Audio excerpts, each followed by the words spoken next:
Hello, everyone. Welcome to the Hash It Out Show. I'm your host, JB, your sports guy. Tonight, we are being joined by the head coach of the Dillard University baseball team, Coach Trennis Grant. Coach, thank you for coming back on our show to join us again. How you doing? I'm good. I'm good. Thank you for having me. Thank you for joining us. Coach, what was going through your mind when Manny Tavares got the last out for you all to send y'all to the NAIA World Series? So you kind of already had those feelings that it was about to happen, especially when we went up 8-3 in that eighth inning. And I asked my pitcher, "Hey man, you want to finish it?" He was like, "Yeah, like there's nobody else who's gonna finish this for me." I was like, "Okay, let's go." So you kind of had those jitters, and you didn't know when it was gonna come. We walked, we got two out straight outs, and then we walked a guy, and then the other guy came up, pop up to Manny. All I could do is raise my hand, drop down the knee, thank God for everything that he's done for me, getting us to this point. I mean, because I've been selling that vision that he's given me from day one. And I was getting to a champion, winning the championship and getting to a regional. So it was all God sent. It was everything that he and giving me in this vision and coming to Dillard and selling this program from nothing into something. So that's all I could do when it all happened. A lot of firsts for this Dillard program in baseball. Hmm. You're going to your first NAIA World Series tournament, first time winning the GCAC championship. Hmm. In Dillard's first year of having a baseball program, how important is this historically to the University of Dillard? It's pretty big. We're going to our first regional, NAIA regional, winning that first GCAC championship. It's very historic. Nobody else has done it. We're the first team in Dillard history because we are the first baseball team under the Dillard name. A lot of people say, "Oh, wait, they had baseball before." Well, when you really look at the record books, you would see that there's never been a team under the Dillard name. There's been two teams under the straight college name and under the New Orleans University name. So that lets you know. A lot of people were like, "Dang, he knows the history like that," and I was like, "Yeah, I really do," because at the same time, that helps me recruiting, that helps me with all those different things. But it's really a great thing. You get that sense of for that championship, that sense of recruitment. A lot of players that you recruited before are all texting you like, "Congratulations, man. I hate I didn't really buy into the vision and different things like that." But at the same time, you tell them, "Hey, man, you're at where you're supposed to be," because you have to make the decision for you. And those are the guys who chose to be at Dillard. Now they're champions, and it makes it so much sweeter that you have a great group of guys that stuck it out to the end. There's some guys that started with us or that are no longer with us. There's some guys that started with us in January that are no longer with us. So they didn't get this opportunity to see everything through, see everything come to fruition. But it's definitely exciting. Like I told the news guy today, adding that publicity to Dillard, it's so much more better. And you're creating history. And that's um, a big thing within itself. But being a part of Dillard University, it makes it so much sweeter. You talk about being able to recruit players to come play at Dillard. Um, with that being said, how were you able to motivate and have your team believe that they could become champions? You continue to say different things, and you continue to say, you tell them, "Hey, man, you guys are champions. You guys are gonna be good." And then even like the news lady told me, you went through a 14 game losing streak. And I didn't even know that. Like I didn't, and that's how much that I have blinders on because it really didn't matter. It really didn't matter about that 14 scratch losing streak. And then today, talking to Richie Mills with the news, and he told me we went through a stretch that was 14-0, but then we went through a stretch that we were 3-21, but we finished the season 19-7. But that lets you know that anything can happen in baseball, and we completely turned it around, and it was big for us, and so we just kept pounding the same message over and over, over and over. So I was talking about getting to a region in the beginning, so I spoke to a friend of mine. He was basically saying, "Hey, man, let's simplify it. What is that simplify? How do you simplify it for them?" And then I basically start talking about, hey, let's start being 1-0 after each game. 1-0 after each game. Even if we played a double hitter, it was about being 1-0 after each game. So we let that game take care of itself, and it was and we moved on. So every day all the time after we pray, I would ask them what's the goal. They'd be like 1-0. Then I would know they're ready, especially if it was loud and proud, and they would break it down, and we were good to go. But for the most part, that was just about simplifying it for them, because you add a lot of pressure when you just say, "Hey, new program, let's get to a regional, let's win a championship." And I was always telling them, "Hey, the only way we get to a championship, the only way we get to a regional, we got to win our conference championship because we won't get in the large bid." So, at the same time, we had to take care of some things, and we took care of things, and had our backs against the wall. And this is not the first time I've been in that situation, but it was first time for them, because I was in that same situation when we were at Southern. We lost the game, and then we had to kind of basically fight back, and win the whole thing. And I've done that one time before at Southern, and then again this time. So it was great feeling, and it was fun.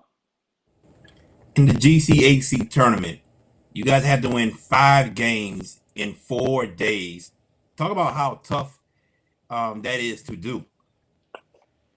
Um, Man, you can't really explain it. Like you have no words for that, and only thing you can say is thank God for the opportunity, and thank God for no real injuries, no big injuries, and thank God for in that humidity on that turf, and in my home state, man. You kind of think about it, and it was hot, so it rained, and then it's like the heavens just open up. Hey, here's your son that you've been waiting on. So it was crazy. I mean, we went through probably just the championship day alone. We went through probably six 12-pack Gatorades, and Mm. at least 2 cases of water. My mom was just feeding them to us, and I was like, "Hey, go get more, go get more."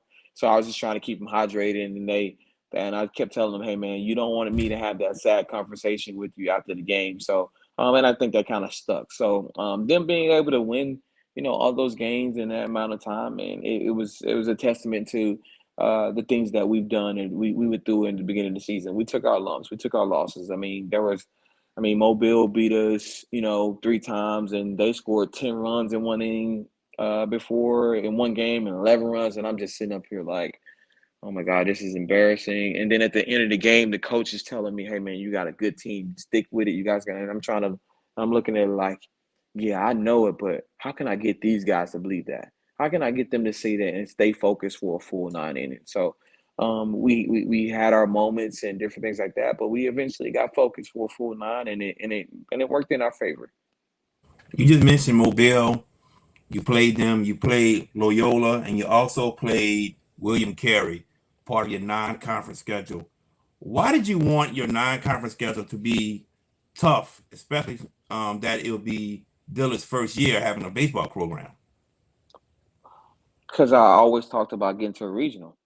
All right. So when you really think about it, in my opinion, the only other HBCU you will play in getting into a regional if Xavier won their conference, and then if Talladega, which they almost got in, and I felt like they should have gotten in as a large bitch, but so many different things happened in the NAIA world where a lot of those top seeded teams didn't win, so they had to take over the at large bid. So that's how they didn't get in, and even Loyola's not in as well, and they top 25 all year. So it's like, man, I mean, we were very fortunate, but to make it, and let's continue on. I mean, we played a Division 1 UAPB, we played Division 1 Southern, and we lost to Southern 11-3.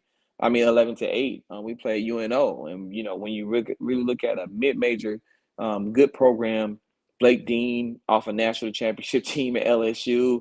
He has those guys ready, and I talked to him the other day, but um, you know, and they beat us 10-0. You know that you're really, really working with something. So it's about the toughness of the team. So I want it to be tough. I mean, just because you know it wasn't about the wins and losses, because that's on me, right? At the end of the day, those kids will never have those wins and losses. Once they show that ring on their finger, nobody will. They'll forget everything. But that record would always go with me. So I got to answer those questions, just like you just asked. I got to answer those questions when you know in interviews and and different things like that. So I got to answer those questions, and it's an easy question to answer because I know what I was doing. Right? I made that schedule tough to give them a challenge. Right? It wasn't about playing against this HBCU and that HBCU because everybody wants to always just because we're HBCU that doesn't mean that we need to play against HBCUs. How's that going to prepare us for to get to the national level? Yeah. 9 times out of 10, that's not going to prepare us unless, like right now, the Black College World Series is going on. So yes, that'll prepare you for that. But what about outside of that? And then because at the same time, we're not all vying to basically get into the Black College World Series. That's just something that we eventually that just happened there in the second year, which is a great thing. At the end of the day, we're all trying to get to a World Series. Like I keep telling my team, like just like today, right? We were just on the news, and I told them, hey, they got 2 hours. Enjoy this moment. After that, it's over, right? None of that matters. We celebrate 2 hours after our wins. Everything is over. None of that matters because we got to move on. That win that we just got, it does not matter. It means nothing to us. All right. So it was just mostly about getting them acclimated to playing against really good baseball teams. And like those three teams that you mentioned, those guys have been top 25 all year. William Carey jumped in the top 10 at the end of the year. Mobile won that conference. All those teams are in that same conference, right? And all of them are 2 hours away from us. And I told the coaches, "Hey, man, let's make this a every year thing. Like, let's play every year because at the end of the day, man, it's mostly about making sure that our guys are prepared. And if we ended up, making sure we're prepared and we win those games, now we're on a national stage. Now Dillard just goes from not just a GCAC champion, but a potential World Series champion, a top Yes. 25 team, and different things like that. So it's not just about, playing against the HBCUs for me. It's about making sure that because we're going to play against HBCUs in our conference. Like that's all that's in our conference. So we're going to do that all the time. We're going to play against Xavier every year because that's our rival. We're going to play against, and I'm going to play against the Division Ones that want to play. We're going to play against UAPB if they want to play. We're going to play against anybody that wants to play. We'll play if it's within driving reasons, right? Because I know that some people will be like, "Oh, he's lying." I'm not driving 5 hours to play on a Tuesday to play against somebody. Like that makes no sense. Unless you want to come down and come to us, that's different. But I just make sure that we're.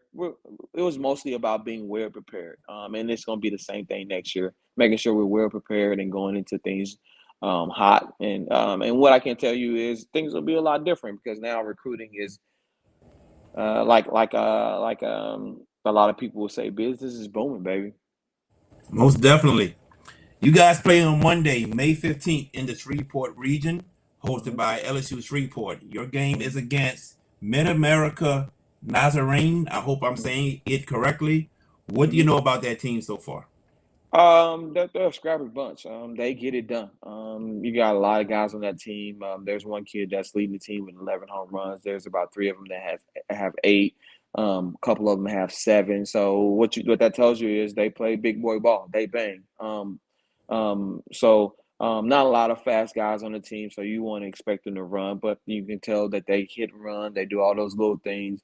And they do those things right. So when they get somebody on, you can guarantee, hey, there's some hitters. So at the same time, we got to make sure we match up well against them and we do our homework and we understand and study and different things like that. So it's going to be a tough challenge, of course, going into anything when you don't know much about a team.